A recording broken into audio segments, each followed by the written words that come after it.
Hey lovelies, it's your girl Swan creator bringing to you a brand new video.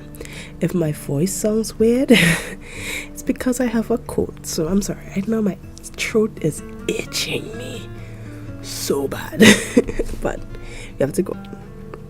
So, in today's video, I just want to have a chat with you as I sketch about my battle with perfectionism. A battle I have now declared on my perfectionism. Like, I've always known that I'm a perfectionist. It's literally stems from, I'm sure, maybe from many people too, when you're a kid and you make mistakes and the adults around you just scream, how can you make that mistake? How can you do that? And you just want to do everything correct off the bat just for them not to ever scream at you again. At least that's what I think my own stem from. It's also these parents and everyone, like, how can you, like, making you feel stupid for making a mistake? So now if everything is perfect, they can't scold you.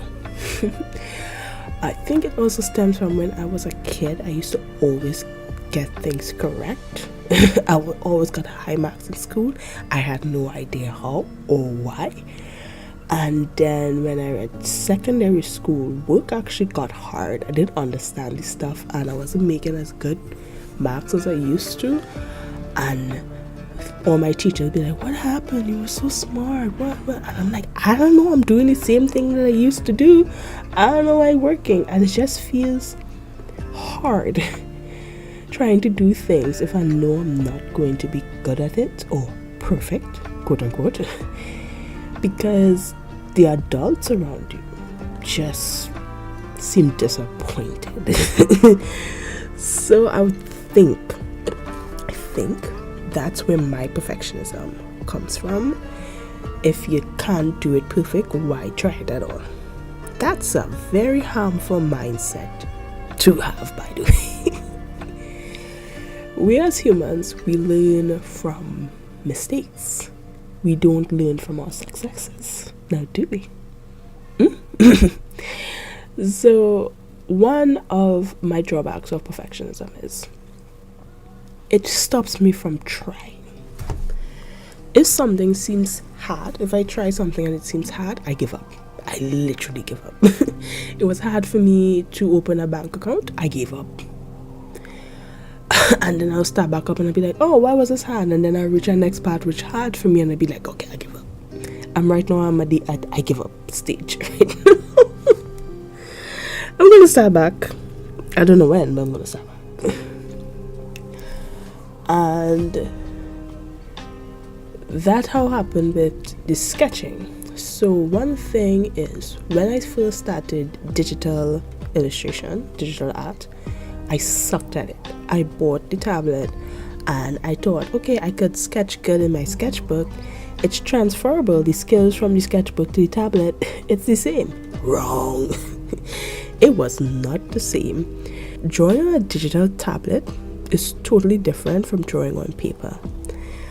And I'll start and I'll be like, I hate this, and I'll stop because I wasn't good at it.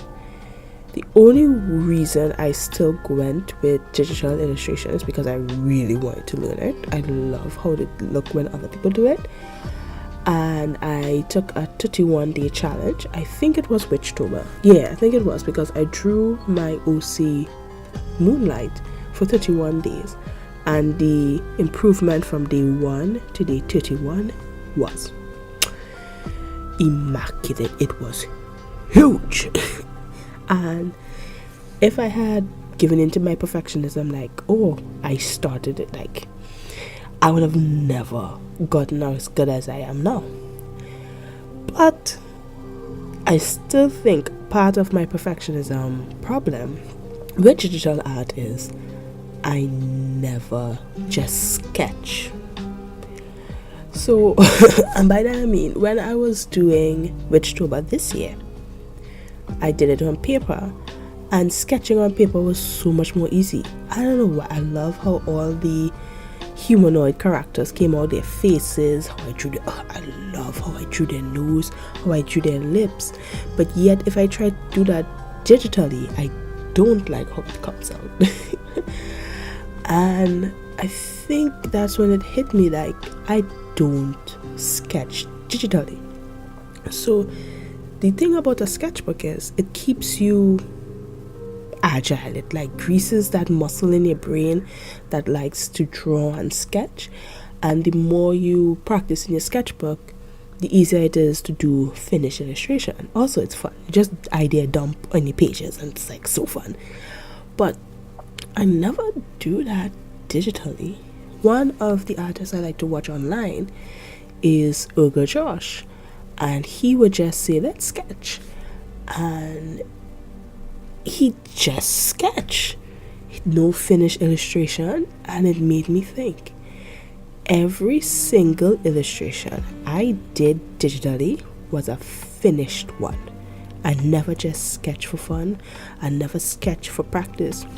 When I first got my tablet, I gave up. I did finish illustrations there as well. Well, as finished as I could get them. But and then when I was determined to keep going, I drew finished illustrations of moonlight for each day. And I've never just sat down and sketched digitally. And that ain't good. That's why it always feels awkward to use the pen while sketching. Yet, I'm totally fine doing line art and the coloring. But when it comes to sketching, even though it's my favorite part of any illustration, which is sketching, I have more fun doing it traditionally than digitally. And now I'm determined to keep a digital sketchbook. That could be a thing. Maybe I should look it up. If it's not TM, it's mine, my idea. So, and I think maybe this is a way that I could learn Clip Studio or Critter as well. So I've seen people use Clip Studio, and I mean, I paid my money, I should learn how to use it. But of course, I wasn't perfect at it in the beginning. So, yeah. So maybe I should do a next 30-day challenge. And maybe just sketching in it, just sketching, no pressure to have a finished illustration, would help me get over that fear. So, guys, tell me, 30 days of drawing what? Tell me. Cats, bun, because the way I draw bun here, I'm like, yeah, I ain't do bun justice in this sketch. But let's battle perfectionism together. Because guys, please, I need all the help I can get. Please tell me in the comments below ways to overcome or trick perfectionism, because my brain tricks me into thinking, hey, you're gonna suck at this, so why are you even trying? Again, not a good mindset to have at all. I don't know if this is a result of my perfectionism, but on TikTok, I heard that some people, when they do a task, they just get up and go and do the task. And sometimes they just do it automatically. By that I mean they don't have to think about it to go and do the task. Me, on the other hand, I think about every single step between me and the task that I have to do. So let's say brushing teeth. So if you have to brush your teeth, you get up and you go and brush your teeth. That's not how my brain works. My brain would say, okay, when I have to go and brush my teeth, I have to get off the bed, I have to scooch to the end of my bed. I then have to swing my feet over and find my slippers. Then I have to put on my slipper, take one step down to the drawing room. Then I have to take 11 to 12 steps to another in the direction of the bathroom. Then go up 3 steps, reach my face basin. Then I have to open my cabinet, my medicine cabinet, take out my toothpaste. Then I have to unscrew the cap, squirt the toothpaste on my toothbrush, wet my toothbrush, and then that's when I brush my teeth. Do you see how mentally exhausting that is already? Just thinking about all the steps to go to brush my teeth makes me lay in my bed longer. I still don't know if that's part of perfectionism, but that's how my brain works. And sometimes it just makes me it just makes me not want to do any task because I'm like, it's gonna be exhausting. But yet when I get up to go brush my teeth, it takes like 2 seconds to reach to do it, not to brush my teeth. Like, the thought process in doing the action versus actually doing the action is two totally different things.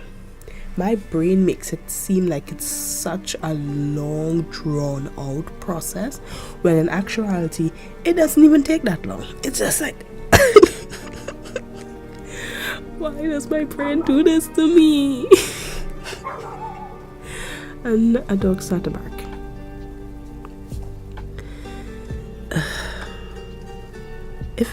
Who else brains works like mine?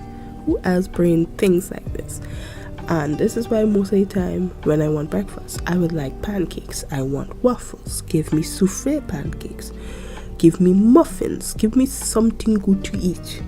But again, thinking about the steps to do it makes it seem so long. So I just find myself buttering some bread and just drinking tea, even though that's not what I want. But yet, when I do make the batter for pancakes, because I make it from scratch, it doesn't take as long as my brain makes it to seem. So I'm like, why? Why? Why does he do this? And that's just like my ramble. That's just like my ramble on, wow, how my brain works, how my thought process are, and how perfectionism sucks. Because we as human, we're imperfectly perfect. I hate that word perfect again, but anyhow.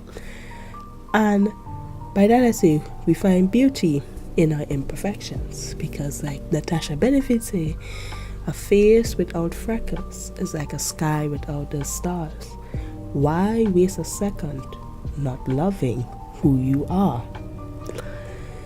I love Natasha Benefit. Anyhow, I'm going to like have like a sticker, make a sticker or something for myself that says, allow myself to mess up. We learn from my mistakes. One of those quotes. And the funny thing is, I was looking over my goal for 2023, like my goals for 2023. I didn't achieve much, but hey. But guess which one of my goals were? Guess what one of my goals were? Yes. Yes. Allow myself to mess up. I didn't allow myself to mess up.